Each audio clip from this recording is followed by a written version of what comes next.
সাহাবায়ে কেরাম আশ্চর্য হয়ে গেলেন। বিশ্বনবী সাল্লাল্লাহু আলাইহি ওয়াসাল্লামকে ডাক দিয়া বললেন, নগো পয়গম্বর, আপনার ওই সাহাবীর তো কোনো নিয়ামতই দেখা যায় না।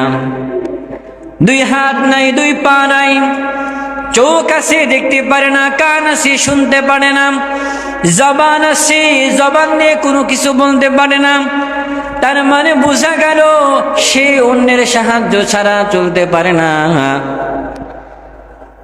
এরপরেও আল্লাহ পাক রব্বুল আলামিন এই সাহাবীকে, এই সাথী ভাইকে কি এমন নিয়ামত দান করেছেন যে এই নিয়ামতের শুকরিয়া যদি সারা জীবন না আদায় করে তারপরেও এই নিয়ামতের শুকরিয়া আদায় করে শেষ করতে পারবে না।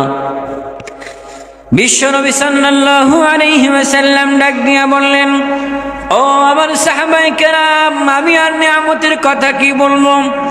ওই যে তার সঙ্গে মা আছে, তার মাকে জিজ্ঞাসা করো কি এমন নিয়ামত আল্লাহ পাক রব্বুল আলামিন আমার ওই সাহাবীর মধ্যে দিয়েছি। সাহাবায়ে কেরাম চলে গেলেন। ওই যে সাহাবী, যেই সাহাবীর কোনো কিছুই নাই, ওই সাহাবীর মাকে জিজ্ঞাসা করলেন আপনার সন্তানের ব্যাপারে। আপনার সন্তানের ব্যাপারে বিশ্বনবী সাল্লাল্লাহু আলাইহি ওয়াসাল্লাম এমন কথা বললেন, আমরা তো বাহ্যিকভাবে দেখতেছি আপনার সন্তানের কোনো নিয়ামতই নাই, শুধু আল্লাহ পাক রব্বুল আলামিন তার দেহের মধ্যে জানটা দিয়েছেন। কি এমন নিয়ামত আল্লাহ পাক রব্বুল আলামিন আপনার সন্তানকে দান করেছেন? নবী সাল্লাল্লাহু আলাইহি ওয়াসাল্লাম একদিন মদিনার অলিতে গলিতে সাহাবায়ে কেরাম সাহাবীদেরকে নিয়ে ঘোরাফেরা করতেছে। তে প্রতিমধ্যে এমন একজন সাহাবীর সাথে সাক্ষাৎ হলো যে সাহাবীর দুইটা পা নাই। কি নাই? দুইটা পা নাই, এমনকি দুইটা হাতও নাই। চোখ আছে, চোখ দিয়ে দেখতে পারে না, কান আছে, কান দিয়ে কোনো কিছু শুনতে পারে না, মুখ আছে কিন্তু মুখ দিয়ে বলতে পারে না। তাহলে এই লোকটার কি আছে? কোনো কিছুই নাই। দুই হাত নাই, দুই পা নাই, চোখ আছে দেখতে পারে না, কান আছে শুনতে পারে না, মুখ আছে বলতে পারে না। এর কি এমন নিয়ামত আছে? এরপরেও বিশ্বনবী সাল্লাল্লাহু আলাইহি ওয়াসাল্লাম সাহাবায়ে কেরামদেরকে লক্ষ্য করে বললেন, ওই যে দেখো আমার যে সাহাবী, ওর দুই হাত নাই, দুই পা নাই, চোখ আছে দেখতে পারে না, কান আছে শুনতে পারে না, মুখ আছে কোনো কিছু বলতে পারে না, তারপরেও আমার ওই সাহাবীকে আল্লাহ পাক রব্বুল আলামিন এমন একটা নিয়ামত দান করেছেন, ওই নিয়ামতের শুকরিয়া সে যদি সারা জীবন আদায় করে তারপরে ওই নিয়ামতের শুকরিয়া আদায় করে শেষ করতে পারবে না। সাহাবায়ে কেরাম আশ্চর্য হয়ে গেলেন।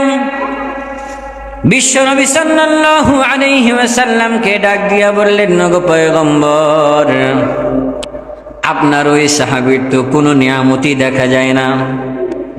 দুই হাত নাই, দুই পা নাই, চোখ আছে দেখতে পারে না, কান আছে শুনতে পারে না, জবান আছে জবান দিয়ে কোনো কিছু বলতে পারে না।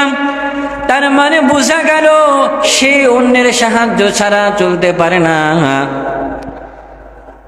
এরপরেও আল্লাহ পাক রব্বুল আলামিন এই সাহাবীকে, এই সাথী ভাইকে কি এমন নিয়ামত দান করেছেন যে এই নিয়ামতের শুকরিয়া যদি সারা জীবন না আদায় করে তারপরেও এই নিয়ামতের শুকরিয়া আদায় করে শেষ করতে পারবে না। বিশ্বনবী সাল্লাল্লাহু আলাইহি ওয়াসাল্লাম ডাক দিয়া বললেন, ও আমার সাহাবায়ে কেরাম, আমি আর নিয়ামতের কথা কি বলবো? ওই যে তার সঙ্গে মা আছে, তার মাকে জিজ্ঞাসা করো কি এমন নিয়ামত আল্লাহ পাক রব্বুল আলামিন আমার ওই সাহাবীর মধ্যে দিয়েছি। সাহাবায়ে কেরাম চলে গেলেন। ওই যে সাহাবী, যেই সাহাবীর কোনো কিছুই নাই, ওই সাহাবীর মাকে জিজ্ঞাসা করলেন আপনার সন্তানের ব্যাপারে। আপনার সন্তানের ব্যাপারে বিশ্বনবী সাল্লাল্লাহু আলাইহি ওয়াসাল্লাম এমন কথা বললেন, আমরা তো বাহ্যিকভাবে দেখতেছি আপনার সন্তানের কোনো নিয়ামতই নাই, শুধু আল্লাহ পাক রব্বুল আলামিন তার দেহের মধ্যে জানটা দিয়েছেন। কি এমন নিয়ামত আল্লাহ পাক রব্বুল আলামিন আপনার সন্তানকে দান করেছেন? যার কারণে বিশ্বনবী সাল্লাল্লাহু আলাইহি ওয়াসাল্লাম এমন কথা বললেন, ওই সাহাবীর মা সাহাবীদেরকে ডাক দিয়ে বললেন, ও আমার নবীর সাহাবায়ে কেরাম, আমার সন্তানের মধ্যে বাহ্যিকভাবে কোনো কিছু নিয়ামত পরিলক্ষিত করা যাচ্ছে না।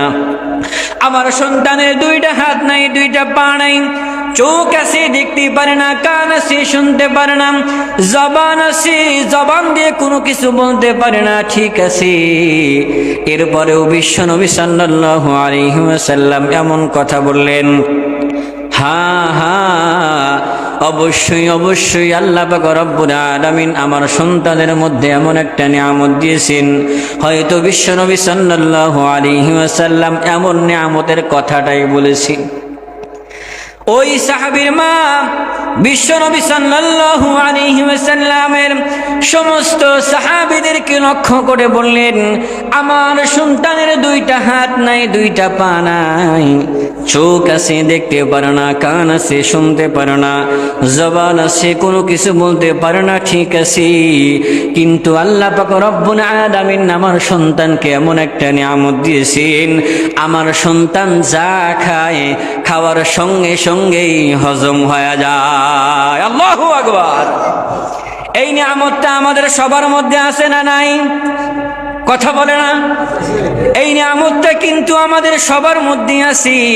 যদিও আমাদের সবার পেটে গ্যাস আছে, এরপরেও কিন্তু মানুষ সকালবেলা খাবার খাইলে দুপুর বেলায় কিন্তু ক্ষুধা লাগে। কেন ক্ষুধা লাগে?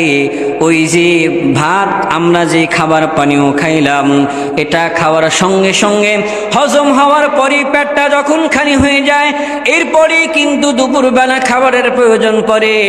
ও মুসলমান ইমানদার, ওই সাহাবীর তো দুইটা হাত ছিল না, দুইটা পা ছিল না, মুখ আছে বলতে পারে নাই, চোখ আছে দেখতে পারে নাই, চোখ আছে দেখতে পারে নাই, কান আছে শুনতে পারে নাই, এরপরেও সামান্য এটা নিয়ামত। এই নিয়ামতের ব্যাপারে বিশ্বনবী সাল্লাল্লাহু আলাইহি ওয়াসাল্লাম যদি এমন কথা বলে থাকেন, তাহলে তো আমাকে আপনাকে আল্লাহ তাআলা ধরার জন্য দুইটা হাত দিয়েছেন। কথা বলেন ঠিক কিনা? চলার জন্য আল্লাহ পাক রব্বুল আলামিন দুইটা পা দিয়েছেন, দেখার জন্য আল্লাহ পাক রব্বুল আলামিন চক্ষু দিয়েছেন, দুনিয়ার মানুষের কথোপকথন কথাগুলো শ্রবণ করার জন্য আল্লাহ পাক রব্বুল আলামিন দুইটা কান দিয়েছেন, মনের ভাষা প্রকাশ করার জন্য আল্লাহ পাক রব্বুল আলামিন জবান দিয়েছেন। এরপরেও কোন বান্দা যখন আল্লাহ রাব্বুল আলামিনের নিয়ামতের ব্যাপারে অভিযোগ দায়ের করে, আল্লাহ রাব্বুল আলামিন আমাকে কালো বানাইছে, আহারে আমার চামড়াটা যদি একটু ফর্সা হইতো, আল্লাহ তাআলা আমারে খাটো বানাইছি, আমারে তো দেখতে একটা কেমন যেন লাগে, আহারে আর একটা যদি লম্বা, আরো একটু যদি লম্বা বানাইতো, তাহলে সেনাবাহিনীর চাকরিটা পাওয়া যাইতাম। কথা বলেন ঠিক কিনা? আল্লাহ রাব্বুল আলামিন এই সমস্ত লোকদের ব্যাপারে আফসোস করে বলেন, আলাম নাজআল লাহু আইনাইন ওয়া লিসানান ওয়া শাফাতাইন। আল্লাহু আকবার। আল্লাহ রাব্বুল আলামিন বলেন, আলাম নাজআল লাহু আইনাইন, ও বান্দা আমি কি মানুষকে দুইটা চক্ষু দান করি নাই? দেখার জন্য আমি আল্লাহ পাক রব্বুল আলামিন চক্ষু দিয়েছি। ওয়ালিসানাও ওয়া শাফাতাইন, আমি আল্লাহ পাক রব্বুল আলামিন মানুষকে জিহ্বা এবং ওষ্ঠদ্বয় দান করেছি। জিহ্বা মানুষের জন্য গুরুত্বপূর্ণ একটা নিয়ামত।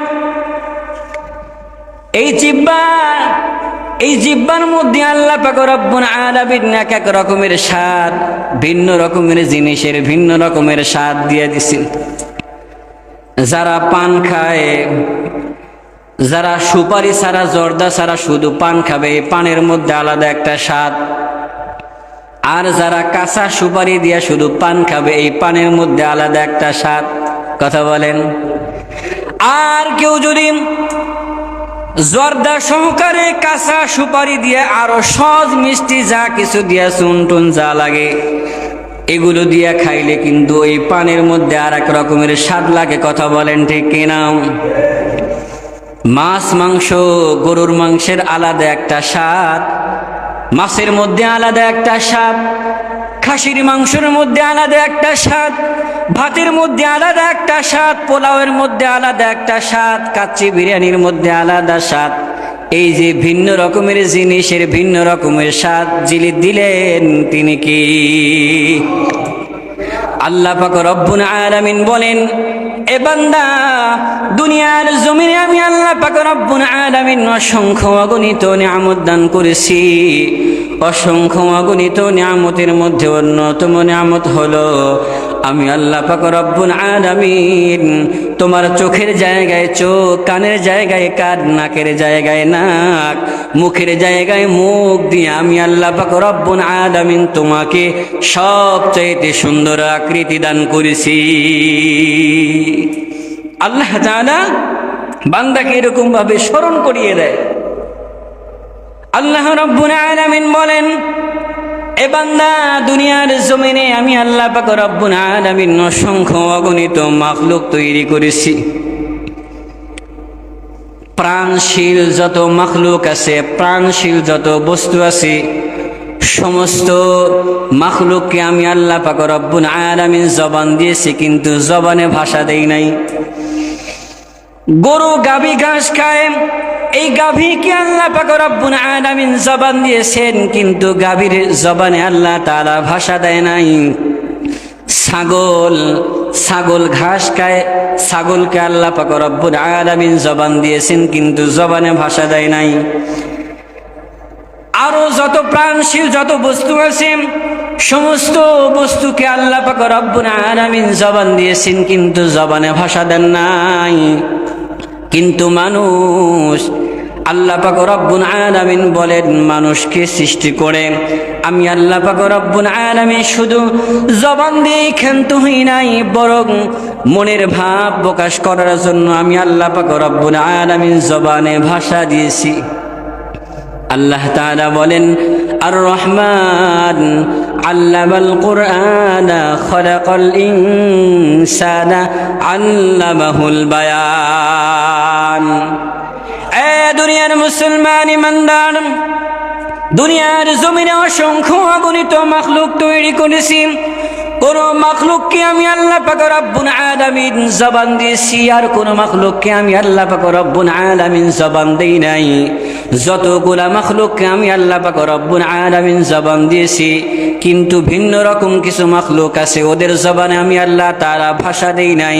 কিন্তু মানুষ, এই মানুষকে আমি আল্লাহ পাক রব্বুল আলামিন জবান দিয়েছি, এবং মনের ভাষা ব্যক্ত করার জন্য আমি আল্লাহ পাক রব্বুল আলামিন তাদের জবানে ভাষা দিয়েছি। এমনিতেই কিন্তু মুখ দিয়ে কথা বের হয় না, এমনিতেই আমরা মুখ দিয়ে নড়াচড়া করি।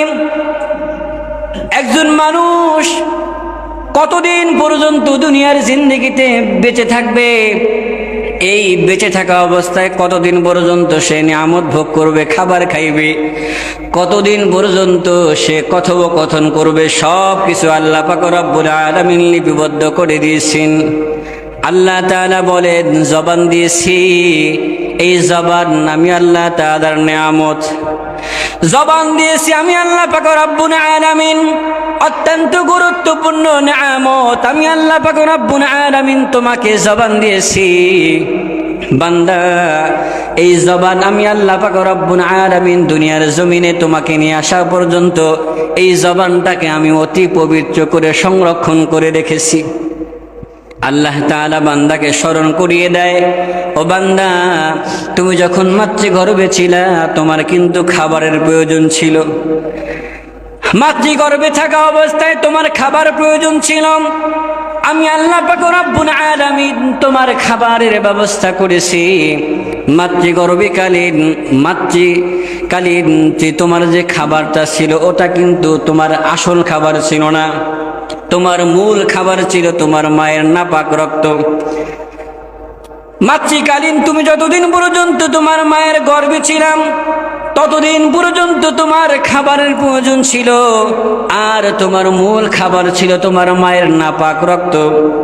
আমি আল্লাহ তাআলা চাইলে ওই নাপাক রক্তটা তোমার মুখ দিয়ে প্রবেশ করাইতে পারতাম, কিন্তু আমি আল্লাহ পাক রব্বুল আলামিন ওই নাপাক রক্ত তোমার মুখ দিয়া প্রবেশ না করে আমি আল্লাহ পাক রব্বুল আলামিন তোমার মায়ের নার্ভের সাথে তোমার নার্ভের কানেকশন করে দিই। আমি আল্লাহ পাক রব্বুল আলামিন তোমার জবানটাকে পবিত্র করে রাখছি। জোরে বলেন সুবহানাল্লাহ। আল্লাহ তাআলা এই সমস্ত বান্দাদেরকে স্মরণ করে দেয়, এ বান্দা দুনিয়াতে যাইবা, আমি আল্লাহ তাআলা তোমাকে জবান দিয়েছি, এই জবানটারে অতি পবিত্র কইরা আমি আল্লাহ তাআলা দুনিয়াতে তোমাকে পাঠাইছি। এই জবান দিয়ে কোরআন তেলাওয়াত করার জন্য আমি আল্লাহ তাআলা তোমাকে দুনিয়াতে জবান দিয়েছি। এই জবান নিয়ে কোরআনের জিকির করবা, লা ইলাহা ইল্লাল্লাহ সুবহানাল্লাহর জিকির করবা। এই জবান দিয়া হক কথাগুলো বলবা, এই জবান দিয়া মুসলমানদের পক্ষ নিয়ে কথা বলবা, এই জবান দিয়া বাতিলের বিরুদ্ধে কথা বলবা, এই জবান দিয়া ইসকনের বিরুদ্ধে কথা বলবা। এই জন্য আমি আল্লাহ পাক রব্বুল আলামিন তোমার জবানটাকে আমি আল্লাহ তাআলা অতি সংরক্ষণ করে পবিত্র করে আমি আল্লাহ তাআলা তোমার জবানটাকে দুনিয়াতে দান করেছি। অথচ বান্দা যখন মুসলমানের ঘরে জন্ম নিয়ে মুসলমানদের বিরুদ্ধে কথা বলে, মুসলমান যখন বাতিলের পক্ষ নিয়ে কথা বলে, মুসলমান যখন ইসকনের পক্ষে কথা বলে, তখন আল্লাহ পাক রব্বুল আলামিন বান্দাদেরকে স্মরণ করায় দেয়, এজন্যই কি আমি তোর জবানটা দিয়েছি।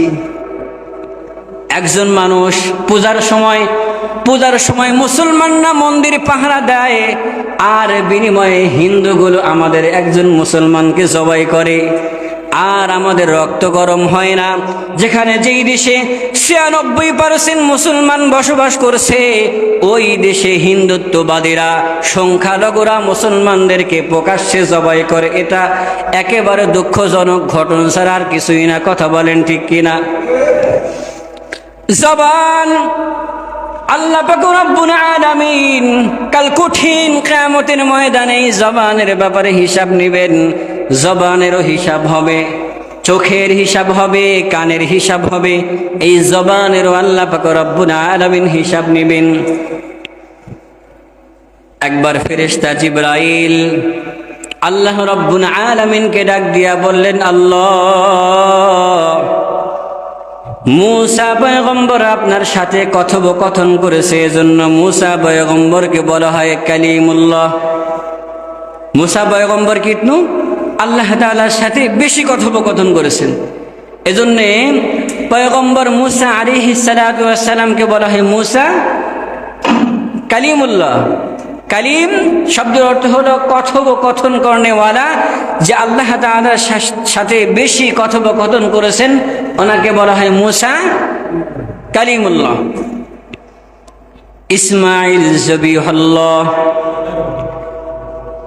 আদম পয়গম্বর আলাইহিস সালাতু ওয়াস সালাম সফিউল্লাহ, ঈসা পয়গম্বর রূহুল্লাহ, পয়গম্বর ইব্রাহিম আলাইহিস সালাতু ওয়াস সালামকে বলা হয় ইব্রাহিম খলিলুল্লাহ।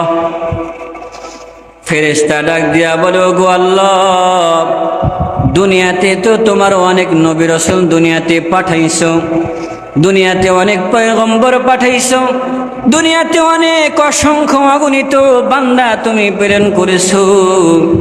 ওগো আল্লাহ, এই খলিল শব্দটা আর কোনো মানুষ না পায়া তুমি ইব্রাহিম পয়গম্বরের নামের শেষে লাগাইলা কেন? কঠিন একটা প্রশ্ন।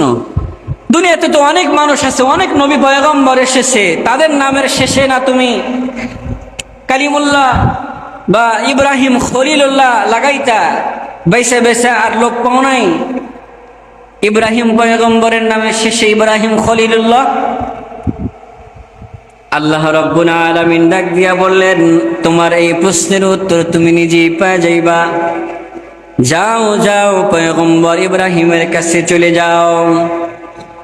পৃথিবীতে যতগুলা নবী আলাইহিস সালাতু ওয়াস সালাম প্রেরণ করেছেন, অন্যান্য নবী আলাইহিস সালাম যতটা না পরীক্ষার সম্মুখীন হয়েছেন, তার চাইতে বেশি পরীক্ষার সম্মুখীন হয়েছেন ইব্রাহিম খলিলুল্লাহ।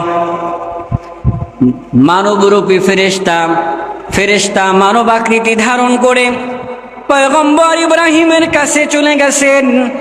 দেখেন পয়গম্বর ইব্রাহিম একটার পর একটা রবের নামের জিকির করতে আছে।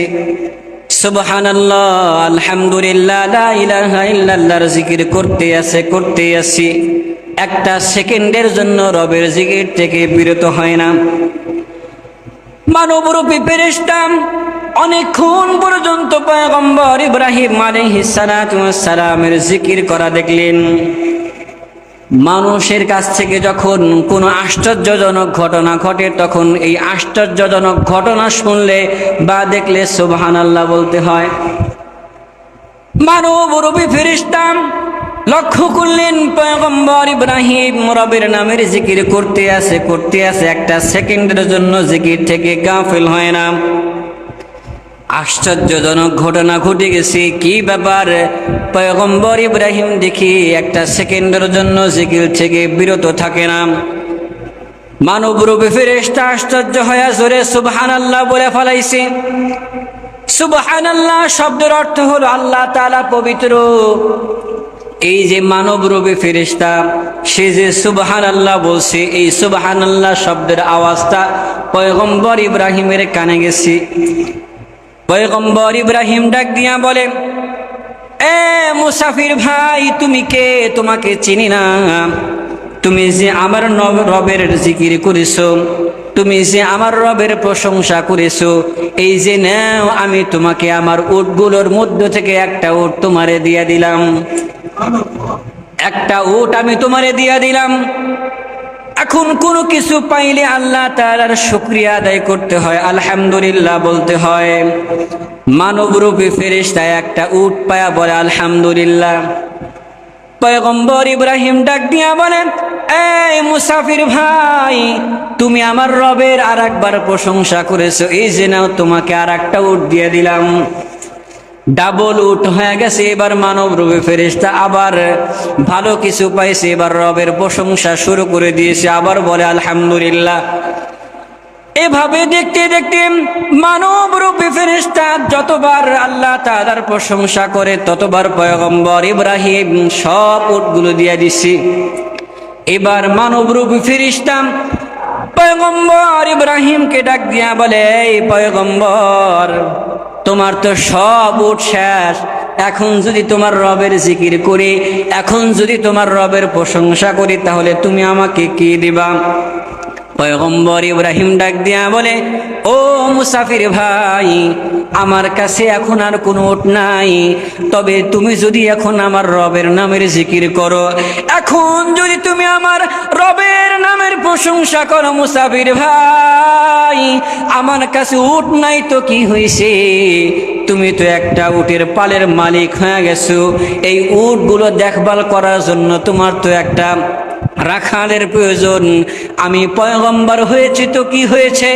ও মুসাফির ভাই, এখন যদি তুমি আমার রবের নামের জিকির করো, এখন যদি তুমি আমার রবের নামের প্রশংসা করো, ও মুসাফির ভাই, তোমার এই উটগুলো দেখভাল করার জন্য আমি তোমার উটের রাখাল হয়ে যাবো। আল্লাহু আকবার। মানবরূপী ফেরেশতা, একই মানুষ নাকি ফেরেশতা? ফেরেশতা মানব আকৃতি ধারণ করেছি। ফেরেশতা জিবরাইল আল্লাহ রাব্বুল আলামিনকে ডাক দিয়া বলে, ওগো আল্লাহ, এবার বুঝেছি তুমি পয়গম্বর ইব্রাহিমের নামের শেষে কি জন্য তুমি খলিল শব্দটা ব্যবহার করেছ।